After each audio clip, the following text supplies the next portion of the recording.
Chapter 7.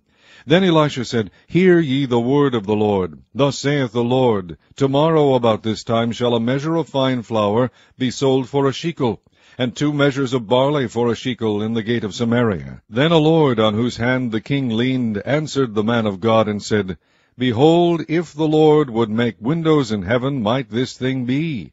And he said, Behold, thou shalt see it with thine eyes, but shalt not eat thereof. And there were 4 leprous men at the entering in of the gate, and they said one to another, Why sit we here until we die?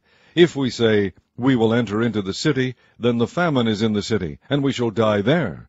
And if we sit still here, we die also. Now therefore come, and let us fall unto the host of the Syrians. If they save us alive, we shall live, and if they kill us, we shall but die. And they rose up in the twilight to go unto the camp of the Syrians.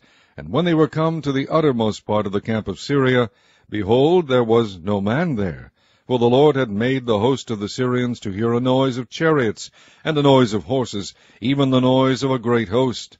And they said one to another, Lo, the king of Israel hath hired against us the king of the Hittites, and the kings of the Egyptians to come upon us. Wherefore they arose and fled in the twilight, and left their tents, and their horses, and their asses, even the camp as it was, and fled for their life.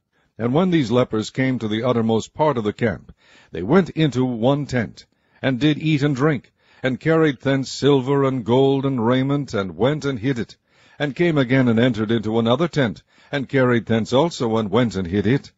Then they said one to another, We do not well. This day is a day of good tidings, and we hold our peace. If we tarry till the morning light, some mischief will come upon us.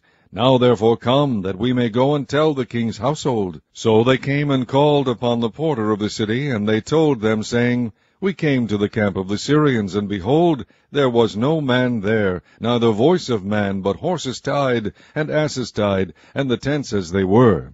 And he called the porters, and they told it to the king's house within. And the king arose in the night, and said unto his servants, I will now shew you what the Syrians have done to us. They know that we be hungry, therefore are they gone out of the camp to hide themselves in the field, saying, When they come out of the city, we shall catch them alive, and get into the city. And one of his servants answered and said, Let some take, I pray thee, 5 of the horses that remain, which are left in the city. Behold, they are as all the multitude of Israel that are left in it. Behold, I say, they are even as all the multitude of the Israelites that are consumed. And let us send and see.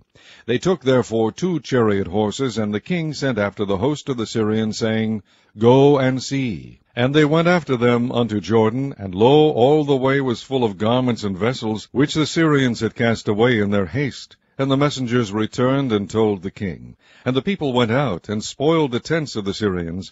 So a measure of fine flour was sold for a shekel, and 2 measures of barley for a shekel, according to the word of the Lord. And the king appointed the Lord, on whose hand he leaned, to have the charge of the gate. And the people trode upon him in the gate, and he died, as the man of God had said, who spake when the king came down to him. And it came to pass, as the man of God had spoken to the king, saying, 2 measures of barley for a shekel, and a measure of fine flour for a shekel, shall be tomorrow about this time in the gate of Samaria. And that Lord answered the man of God, and said, Now behold, if the Lord should make windows in heaven, might such a thing be? And he said, Behold, thou shalt see it with thine eyes, but shalt not eat thereof. And so it fell out unto him, for the people trode upon him in the gate, and he died.